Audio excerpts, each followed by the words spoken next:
Welcome to Tsui Sho and basic manipulation of the bow, the long staff. This is the shakuroku, which is the 6-foot staff. Be working with the various and sundry approaches used in Tsui Sho and basic manipulation to gain a familiarity with the weapon. First action is to get a feel for the bow as we slide it between the hands, not losing contact. One palm is up, one palm is down. Pushing the bow up, pulling the bow through, sliding the hands across, and reversing actions. Letting the hands slide from one end of the weapon to the other. This can also be done on a vertical plane. Again, emphasizing the fact that the hands do not leave the weapon at any time. The next action is to start moving and rotating the wrists, turning the thumb all the way down, rolling the opposite direction, thumb down. Starting to get a full rotation, not only in the wrists, feeling the rotation into the elbow connection and all the way up into the rotator cuff in the shoulder. From here, taking the top of the weapon and digging it to the inside of the body and to the outside, beginning a manipulation and a roll of the weapon, developing a basic figure eight cover. This action should also be repeated on the left side, beginning with the roll of the wrist, working into the figure eight action, developing a comfort with the weapon, working into chosen speed. After that, a double-handed figure eight for the weapon. The next action will be a roll over one hand. Begin by slapping the bow, letting it roll and catching. Slapping and catching. This also is a form of hand development as well. Then letting the bow roll over the back of the hand, turning it up and flipping it over into the opposite hand. Executing the same action on the opposite side.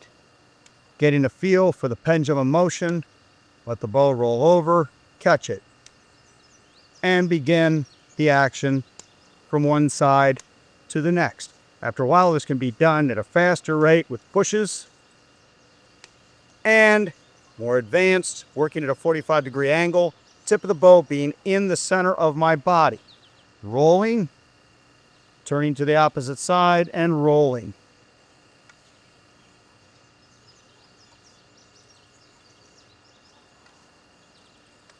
Working into the next action. We'll work from a basic punch now. We'll start in a left front stance, holding the tip of the bow in the center line of the body. The chambered hand is down along the hip. And a punch to the center of the body. Punch to the center of the body.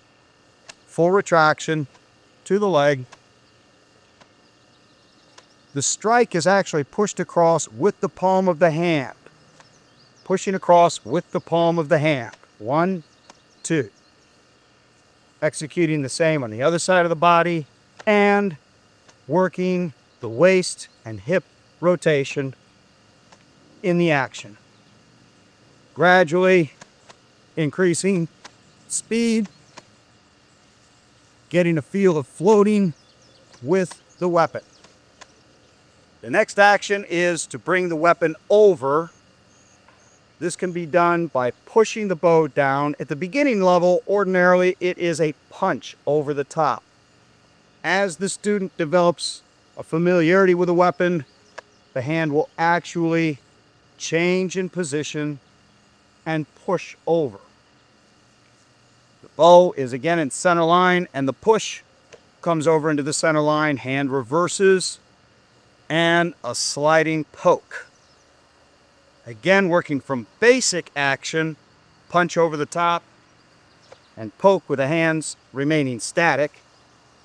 1, 2, working into a more advanced of pushing over and sliding the bow and spearing the opponent, literally skewering them. This should be done on both sides. Punching over the top, static punch, pushing over the top, static punch, working into the push and skewer. Push and skewer. Within this form, the flat line poke is found a few times. The bow should move on a flat plane, head turning with the direction of the poke. This is done side to side, and it's also executed front to back. Advanced level, skewering, turning the bow, skewering, turning the bow. Another action that we find in this form is what we refer to as posting with the bow. This is a form of a double punch. I'm working from a left forward stance rather. My hands are on the right side, and I'm going to literally punch the right hand over the top with the left hand coming across. This is also found in some of our forms, which is referred to as a waski or a U-punch. When we put the weapon into our hands, the bow is parallel to my leg. This is actually a covering action, covering my head, covering the center of my body, and covering the outside of my leg, in each case against a potential sword strike or another form of weapon. In this form, we are actually working against a sword. We could be working against another bow. We could be working against sai attack. We could be working against club attacks. There's some kind of a bludgeoning or cutting weapon. From here, we're moving into an action coming over the top of the head. We could show this as being a form of a down block coming over the head this way. Big circular action coming over the head, working the weapon, and again we have that push on the weapon. The bow is over my head. We don't want the bow to move in a perpendicular angle to the ground. We want it to move on a parallel action, and then coming down, descending into a defensive strike or block. 1, 2. 1, 2. Working to the outside, to the outside. Taking the bow all the way to the outside of the body, to the outside of the body. We can move into a form of a relaxed action with this, letting the bow turn, catch. We're now in a one-handed action. Again, this is done to develop a familiarity and a relaxation with the weapon. The manipulation is done more for the feel and control of the weapon as opposed to a combative application. This action can be taken all the way behind the body as well, and reversed. Note, this initial action is then used to reverse the bow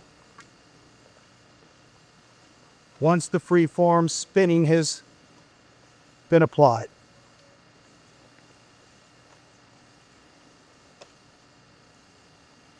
That concludes basic manipulation of the weapon. Prior to moving into anything else in this form, let us first ascertain the fact that in Kobudo, or within the Okinawan weapons, the old Budo or old way of the warrior, there are no formal stances. As karate practitioners, we do have a tendency to utilize the stances Try to avoid using stances that are overly long and deep, as transition from one position to the next is very, very difficult and ponderous and slow. The idea being that you have 72 inches of wood. You don't really need a long, deep stance, so you do want to be able to move quickly from one position to another. The forward stance does have value in the fact that we are pressing the body forward, which makes movement forward by far quicker and easier. So therefore, stances do have a value, but are not a requirement in the practice of Kobudo. I'm going to take the first section of the Kata Tsui Sho, and I'm going to practice it in a form of Kwamboki on Kata. You'd start with a bow behind. Traditionally, the bow will rest on the ground at my side. As I bow, my hand slides down the bow, and I pick it up. Now, I begin the initial spin, bringing the bow out. It turns as I catch it, and I will turn the bottom hand up, so I am now holding the bow thumb to thumb. My toes turn out, my heels turn out. And from here I begin in the practice of the initial Komboki on the first part of Tsui Sho. First punch, lunge punch, pressing, skewering, reverse punch. Executing the same on each side. The Kwamboki Hon Kata is philosophically Chinese in origin. The concept is moving to the 4 points of the compass and returning to the philosophical center. Note the strong push over the top, followed by a rapid poking or skewering action. The waist has a powerful twisting and turning action with each punch. This increases speed, thereby increasing power or force of the strike. The beauty of the Kwamboki Hon Kata is I can take sections of any form and I can practice them in a relatively restricted area. Working with my back to the camera.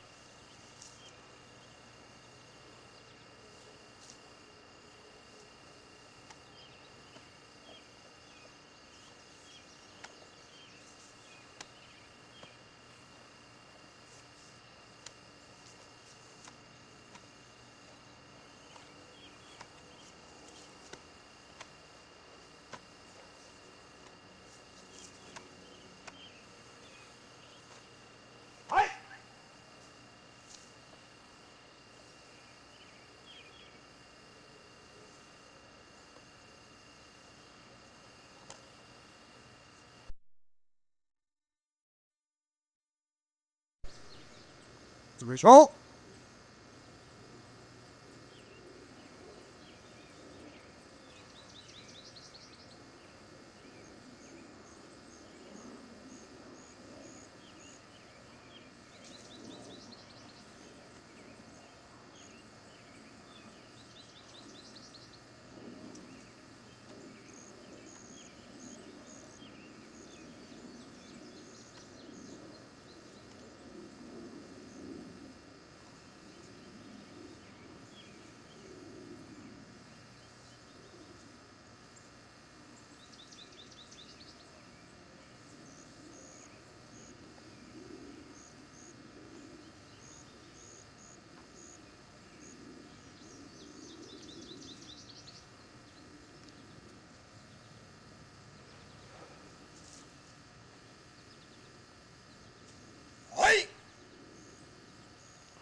Tsui Sho.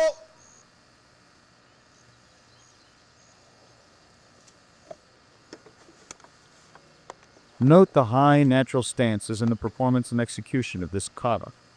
However, although the stances are high, when moving forward, the hips are distinctly pressed forward, as in the classic karate front stance.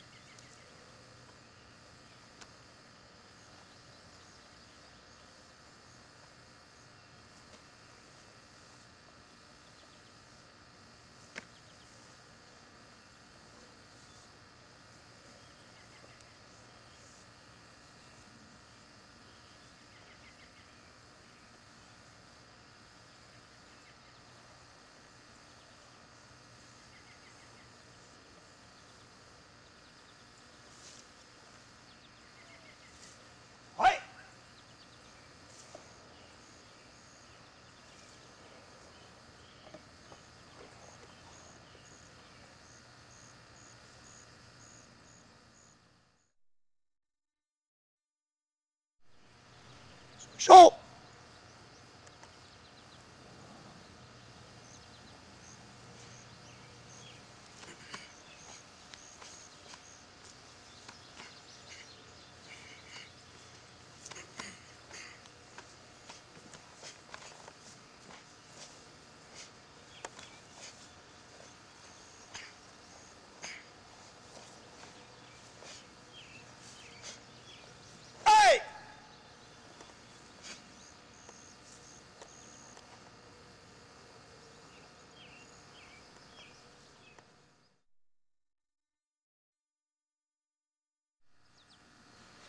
We're now going to move into the Bunkai, or the translation of the kata Tsui Sho.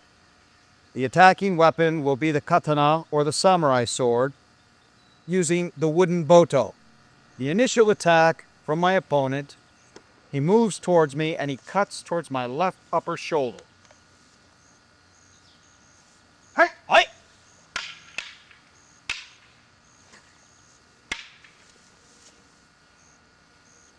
From here, I continue through the action 2 more times, demonstrating control and understanding of the actions on both sides of the body.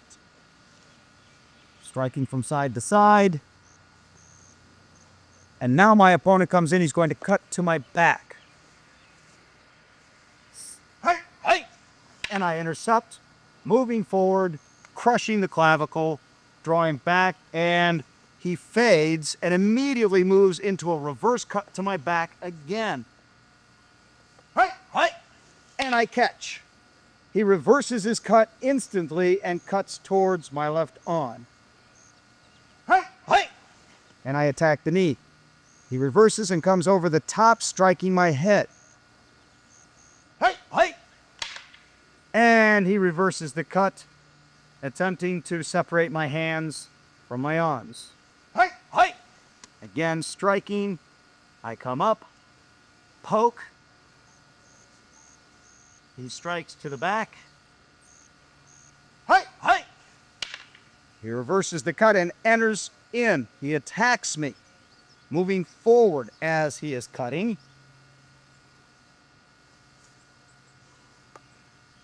Hey! Hey! I retreat with it. He now cuts overhead, attempting to cut through my arm as well as my head. Hey! Hey! And now I move back, clearing the bow, or clearing the sword, and that is the end of the form.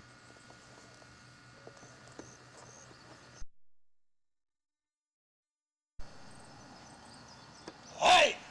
Hey! Eyes!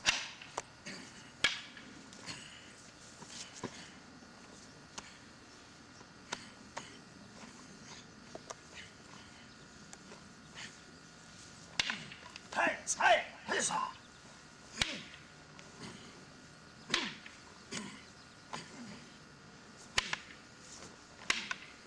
Hey!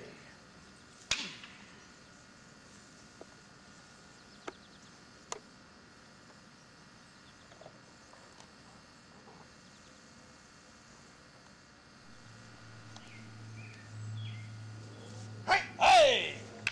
In true combat application, the defensive strikes are targeted to the hands and wrists of the opponent as opposed to defending the blade of the sword.